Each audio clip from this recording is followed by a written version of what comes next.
Have you ever found yourself reflecting on life and the way your relationships have shifted as you've grown older? As we age, something subtle begins to change. Our energy, our need for connection, and even how we define what truly matters in our lives.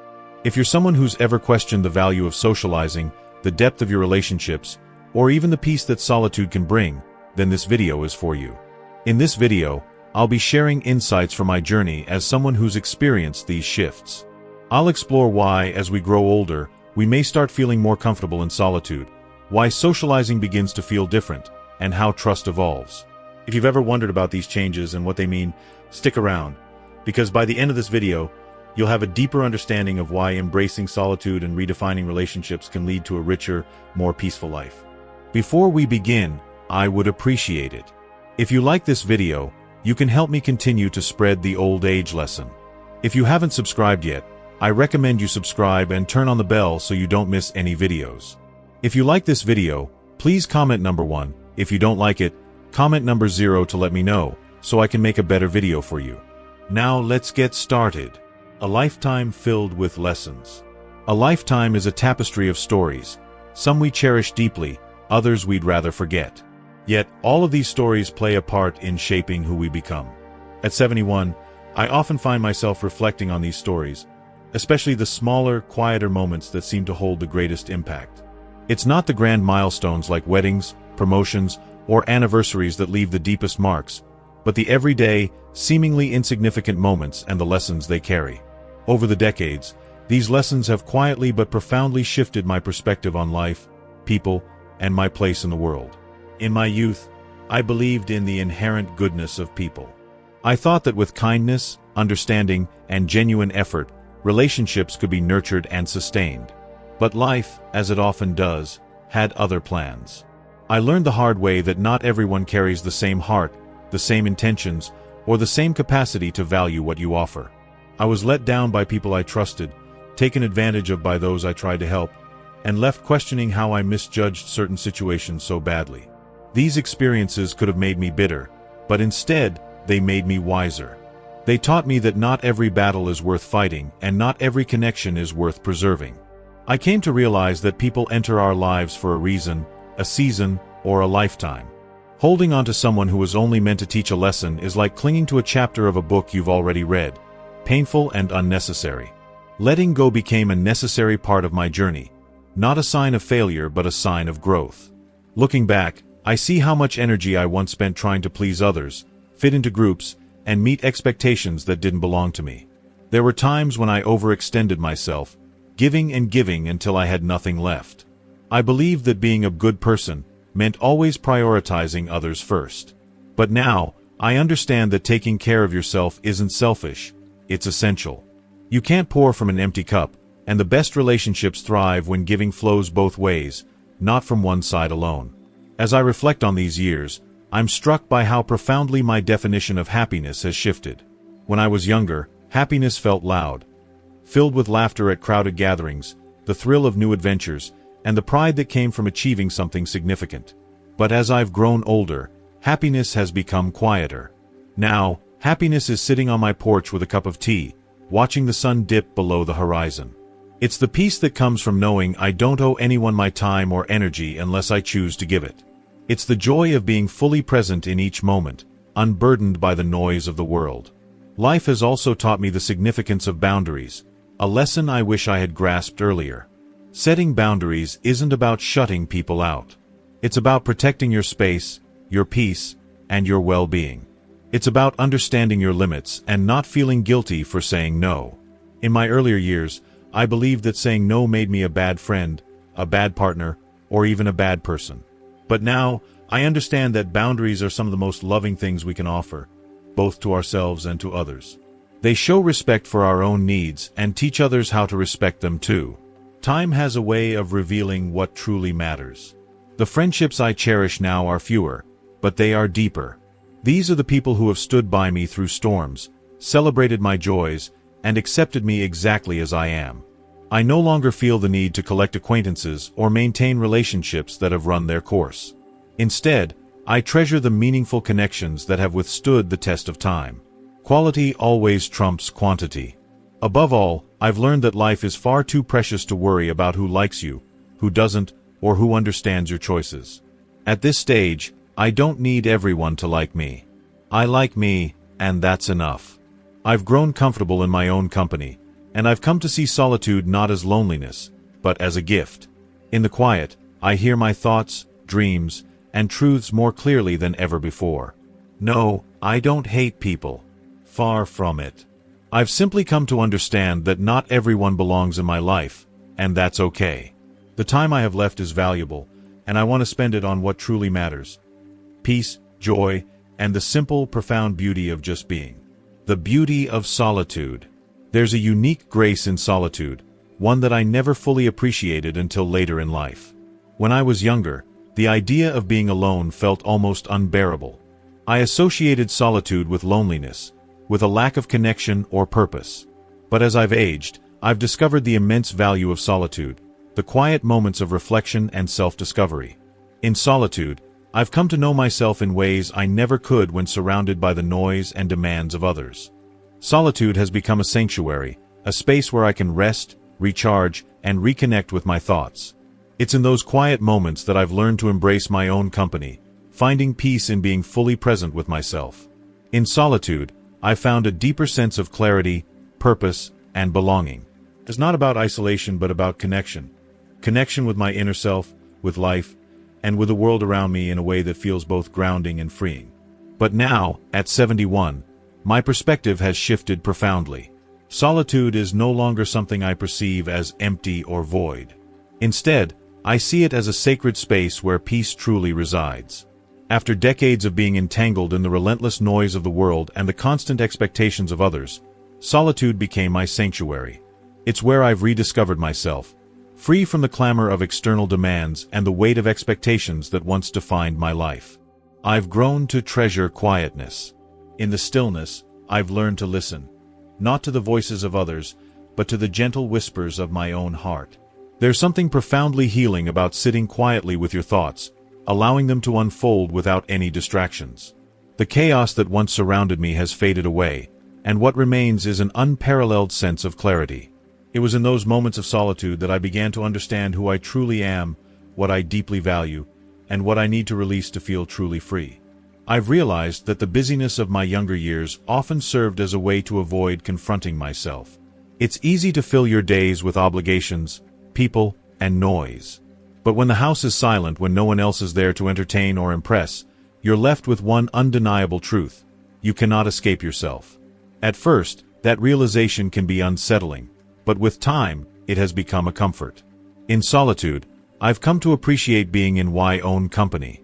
I've discovered joy in doing things purely for my happiness, not to meet others' expectations, not to cross off tasks from a list, but for the sheer joy they bring. There is a quiet freedom in solitude that social interactions often lack. When I'm alone, there are no expectations to fulfill, no roles to play. I don't have to be the caregiver, the friend, the entertainer, or the problem solver. I can simply be. If you are still watching this video and finding these lessons useful, please comment number 1 below to let me know that you are still watching this video with me. Thank you for your valuable time.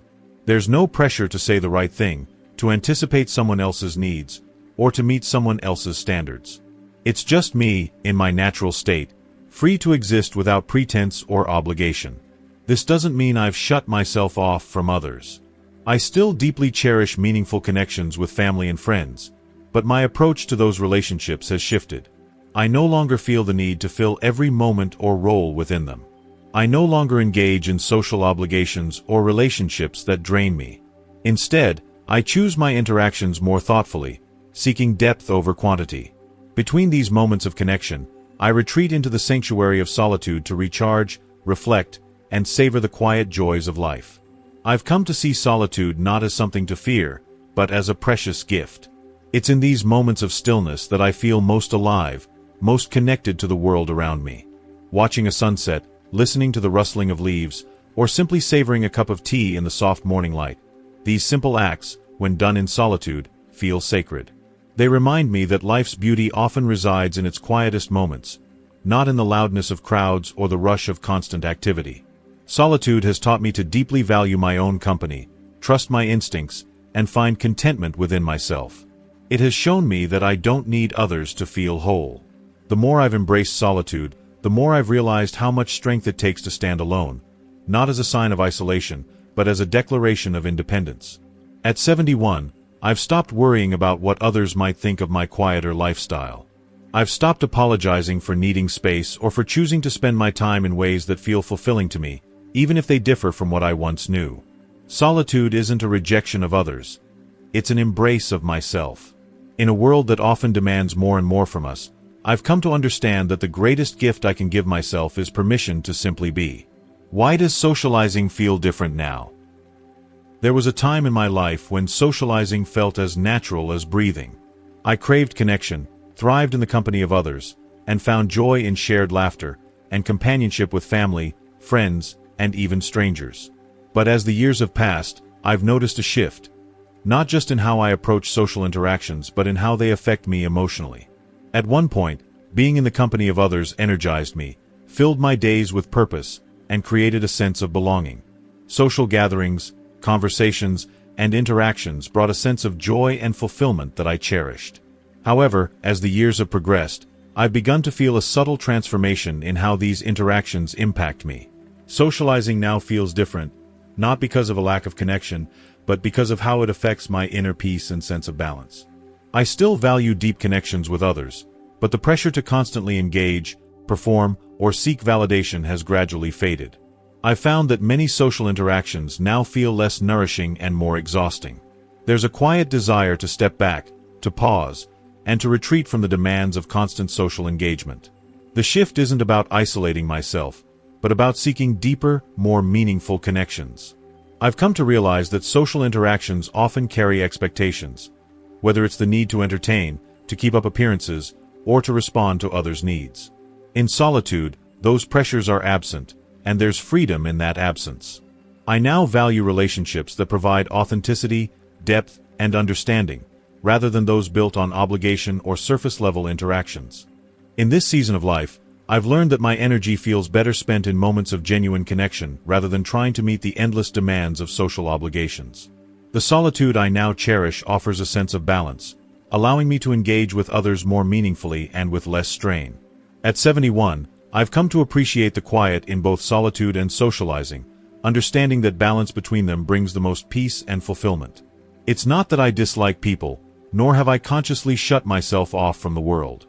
Rather, the experience of socializing feels fundamentally different now, like the rhythm of connection has shifted with time. In my earlier years, socializing was an integral part of my life. It was woven into the fabric of my daily existence. Work obligations, family gatherings, catching up with friends, and participating actively in my community. These interactions felt like a natural extension of my existence, and I rarely paused to question whether they truly nourished me in any meaningful way. Back then, I believed that being busy and surrounded by people was the hallmark of a fulfilling life. If my calendar was full and I was constantly engaged with others, then surely I was living well. However, as I look back now from the vantage point of 71, I see things much more clearly. Socializing isn't about simply filling up my calendar or maintaining appearances.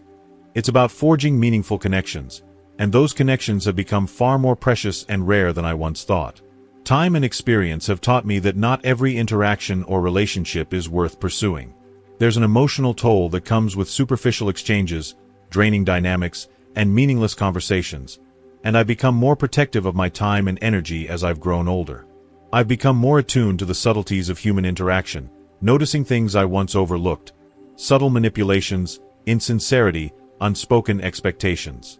I've learned to read between the lines, to discern whether someone's interest is genuine or merely transactional.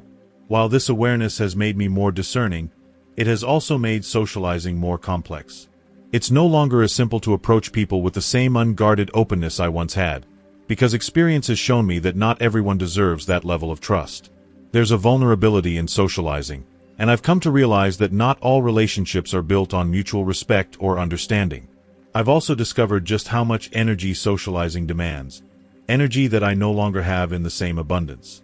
We often underestimate how much effort it takes to be fully present in a conversation, to truly listen, to empathize, and to engage meaningfully.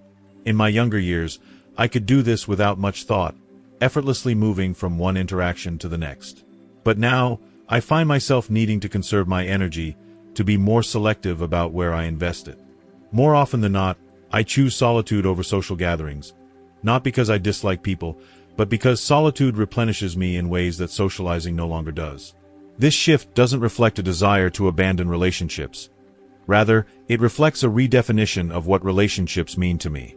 I no longer feel the need to maintain every connection or attend every event. I've let go of the idea that saying no makes me selfish or unfriendly. Instead, I focus on the relationships that truly matter, those grounded in mutual respect, understanding, and genuine love. These are the people who have stood by me through life's highs and lows, who know me as I am and accept me without judgment. They are my true circle, and when I do engage socially, it's often with these people, whose presence makes those moments feel meaningful rather than obligatory. I've also come to find joy in smaller, quieter interactions. A brief chat with a neighbor, a kind exchange with a stranger, or a shared laugh with a family member. These moments, though fleeting, often feel more genuine than hours spent in larger, more structured gatherings. They remind me that connection doesn't need to be grand or elaborate to be profound. Sometimes, the simplest interactions are the ones that resonate the most. Socializing now is less about quantity and more about quality. I no longer strive to fill my days with people, but instead seek depth in the connections I do maintain. It's a quieter, more intentional way of relating to others, and it feels far more aligned with who I am at this stage of my life.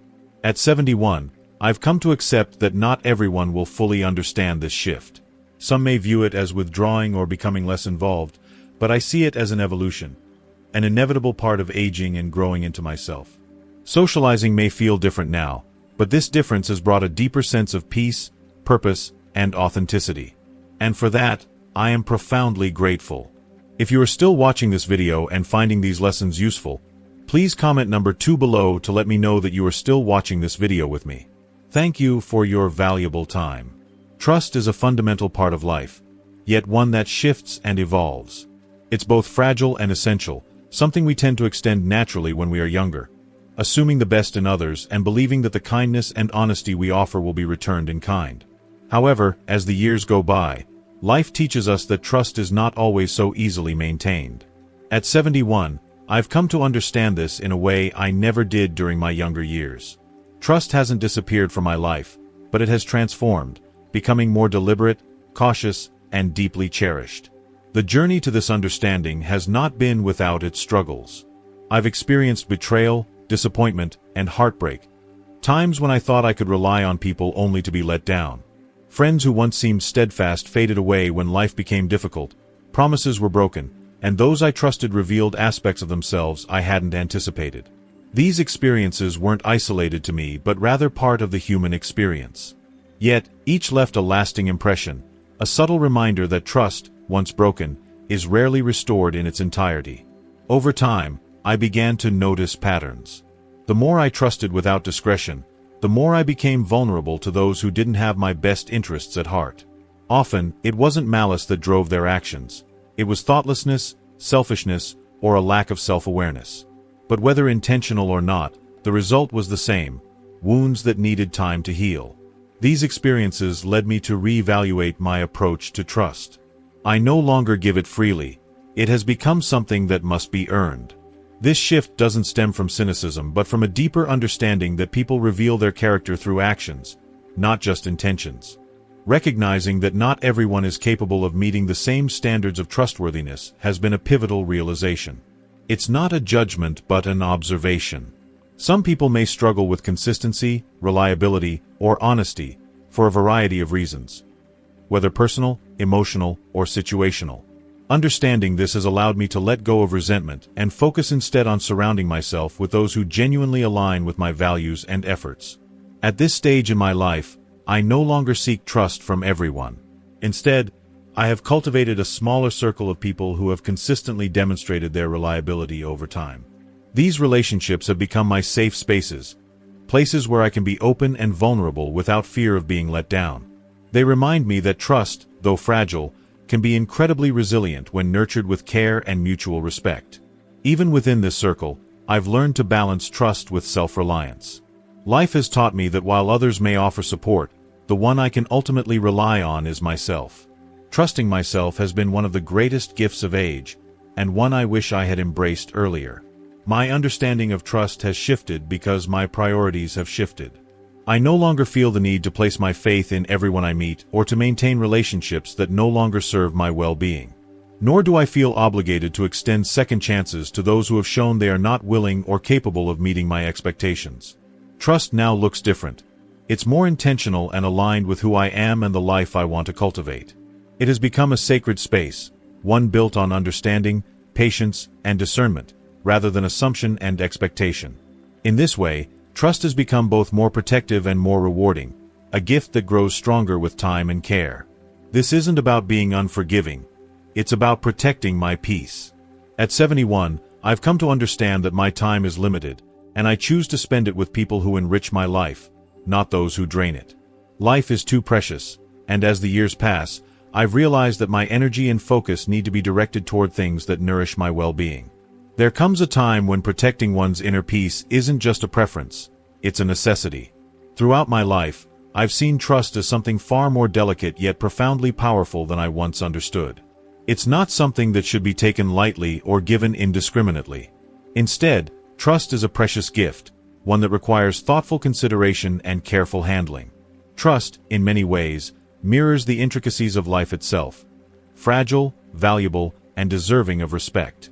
It's not something we freely hand out without discernment, but rather a thread we weave cautiously into our relationships, recognizing its worth and the care it requires. The journey to this understanding has not been easy. Trust, like life, has its share of challenges. Moments of disappointment, instances of misplaced faith, and times when connections faltered.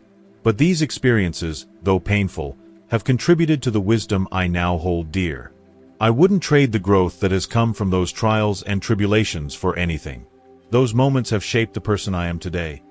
The one who now understands that trust evolves as we do. We grow, we learn, we adapt, and with each step, our ability to navigate relationships with grace deepens. What I've come to understand is that trust becomes more precious as we grow older. While it might be harder to offer, it carries greater meaning when genuinely earned. And in a world filled with uncertainty, there remains space for connection, honesty, and hope, if we're willing to protect that fragile thread of trust and guard the relationships that nourish us. The pandemic was, for many, a turning point. For me, at 71, it became a paradoxical gift, a moment in history that forced us all to slow down and take stock of our lives. The world, once in constant motion, came to a standstill. In that stillness, I experienced a quiet clarity I hadn't known before. It was as if the noise of the world, with its endless demands and distractions, had been silenced, leaving me with only my thoughts to hear. Before the pandemic, life often felt like a relentless blur of activity. Even in retirement, I was swept up in routines, obligations, and a persistent sense of busyness that seemed to define modern life. There was always something to be done, someone to see, a place to go. But when the world came to a halt, everything changed. At first, that silence was unsettling. It felt empty, as though I had lost something essential. But as the days stretched into weeks and months, I began to notice the beauty in that quiet. In those still moments, I began to observe things I had long since overlooked: the gentle shift of sunlight across my living room floor, the rhythmic songs of birds outside my window, the sound of my breathing as I sat in solitude with my thoughts. These simple, seemingly ordinary moments became profound sources of comfort. The constant noise of the world, the demands, the distractions, had been stripped away, and in their absence, I discovered a peace I hadn't realized I had been missing. The pandemic also changed how I viewed my relationships. With social distancing, lockdowns, and physical isolation, I could no longer rely on the usual forms of connection. Family gatherings, casual visits with friends, or even a quick chat at the grocery store. At first, this isolation felt like a void, a loss of the connections that had once defined my social life. But gradually, I began to see things differently. It wasn't that I didn't miss people. I did. However, I began to understand that I didn't need constant interaction to feel connected. What I came to cherish were the deeper, more intentional relationships that had been beneath the surface of the casual, everyday connections I had once relied on. A phone call with a dear friend, a handwritten letter from a loved one, or a quiet moment of prayer became far more meaningful than the surface-level interactions I had often taken for granted. The pandemic had stripped away the noise and left behind what truly mattered: authenticity, sincerity, and love. In that stillness, I not only found a connection but also a deeper sense of self. Through this period of reflection, I realized that protecting my peace wasn't just about isolation or withdrawal. It was about creating space for what truly nurtures my soul. It was a reminder that even in a world filled with uncertainty, there remains room for meaningful connections, honesty, and hope. Trust may be harder to offer now, but when it's earned, it holds far greater significance. And in that knowledge, I found a sense of peace that sustains me, even in life's quietest moments. If you are still watching this video and finding these lessons useful, please comment number 3 below to let me know that you are still watching this video with me. Thank you for your valuable time. One of the most surprising and life-changing lessons during that time was how much I began to cherish my own company. Before the pandemic, I would often avoid solitude, either out of habit or a lingering fear of loneliness. I associated being alone with emptiness and a sense of separation from the world. However, during those long, isolated months, I had no choice but to confront myself in ways I hadn't before. The silence became unavoidable, and in that silence, I discovered depths I hadn't known existed. Through this unexpected solitude, I realized that I didn't need the constant presence of others to feel complete. I could find joy within my thoughts, in the stillness, and the simple pleasures of everyday life. It was a profound awakening, an awareness that my wholeness didn't rely on external connections or external validation. I began to appreciate my own company, the quiet rhythms of my mind, and the beauty that existed even in the smallest, seemingly mundane moments. This newfound appreciation for solitude reshaped my relationship with the world around me. I no longer felt the pressure to say yes to every invitation or to fill my calendar with endless activity just for the sake of being busy. There was a shift from trying to keep up with others or staying engaged with external distractions to focusing on how I could genuinely spend my time in a way that brought me peace and fulfillment. I became more selective with my time, more intentional with how I connected with others, and, as a result, more at peace.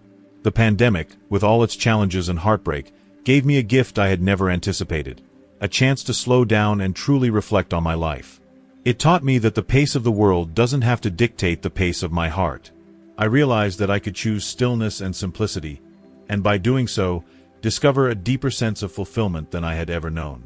The pandemic didn't just push me apart from the people I loved, it also brought me closer to myself. It showed me that joy doesn't always come from being busy or constantly seeking external validation. Instead, it can be found in the quiet moments of reflection, in the simple pleasures, and in the connections that truly matter. Now, as the world begins to move forward, I carry these lessons with me. The pandemic may have forced us apart physically, but it also drew me inward, helping me reconnect with myself in ways I hadn't before. It taught me to embrace the joy found in quiet reflection, to cherish relationships that truly matter, and to accept the beauty in stillness that often goes unnoticed in the rush of everyday life. In that way, the pandemic wasn't just a time of loss, but a time of profound discovery.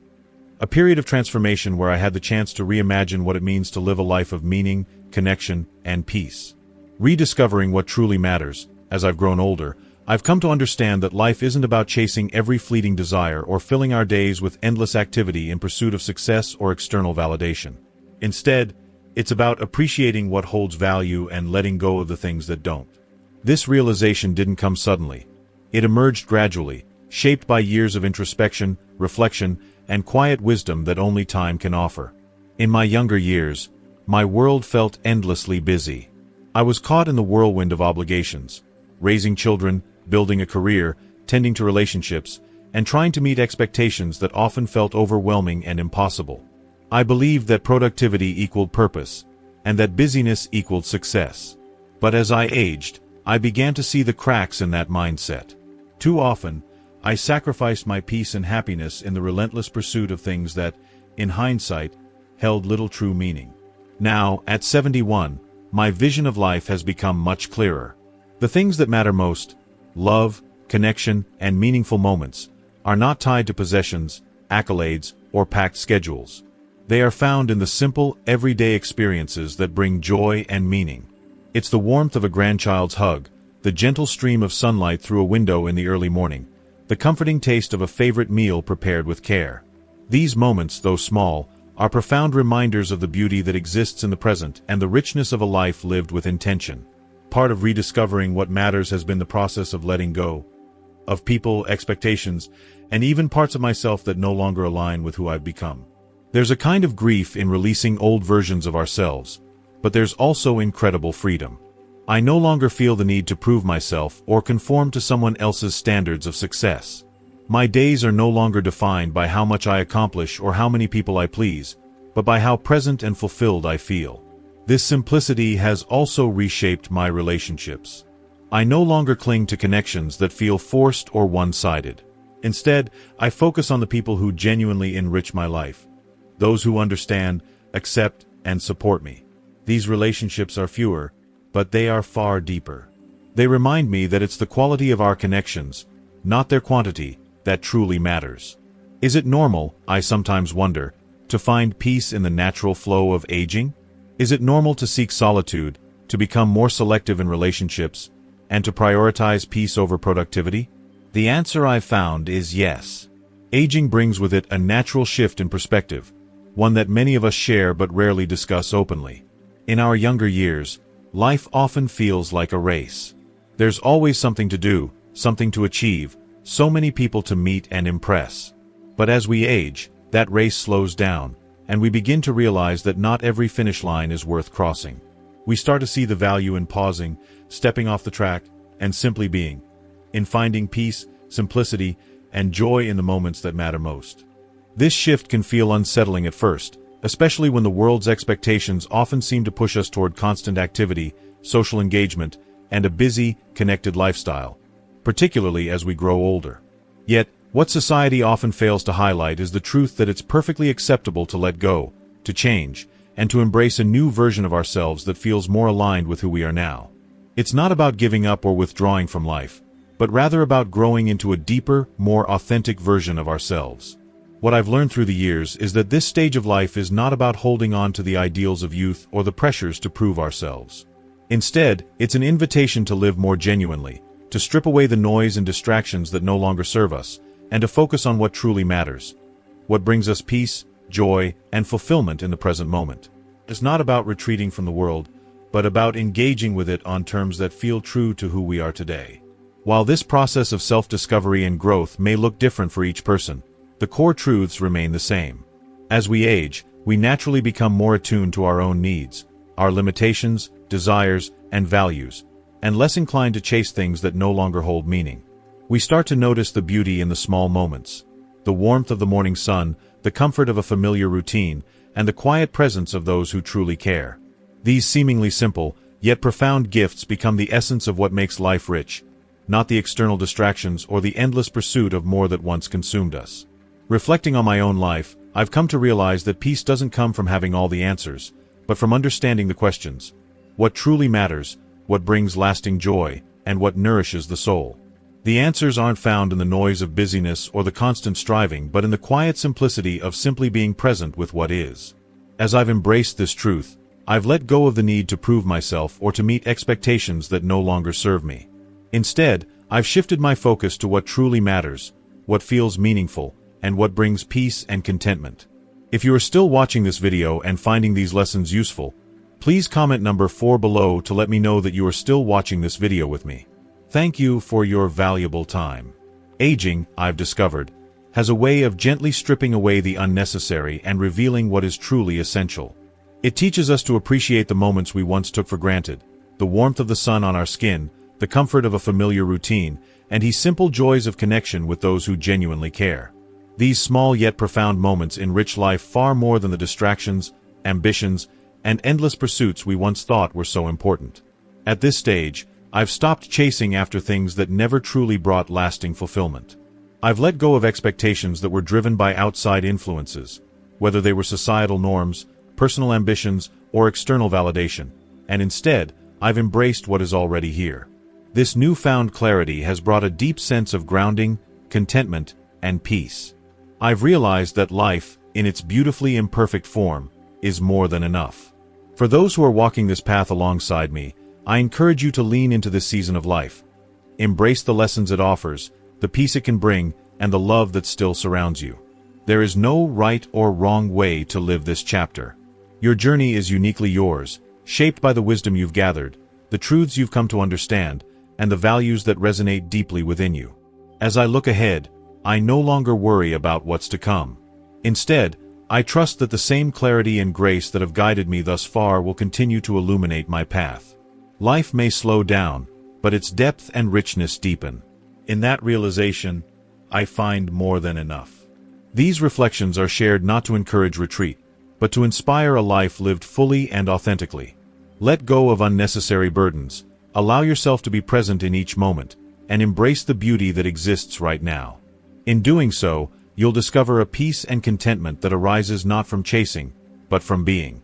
Thank you for joining us on this journey of reflection and growth. What insights have you gained so far? Is there something that stood out to you, something that spoke to your heart? We'd love to hear your thoughts. Please take a moment to comment below and share one thing you've learned and how you plan to incorporate it into your life moving forward. If this video has inspired or encouraged you, please leave your comment below, and don't forget to like, share, and subscribe to our YouTube channel. Your support means everything as we continue to create content filled with messages of hope, encouragement, and divine guidance. Together, let's grow and thrive in faith and purpose. Thank you for being part of this journey.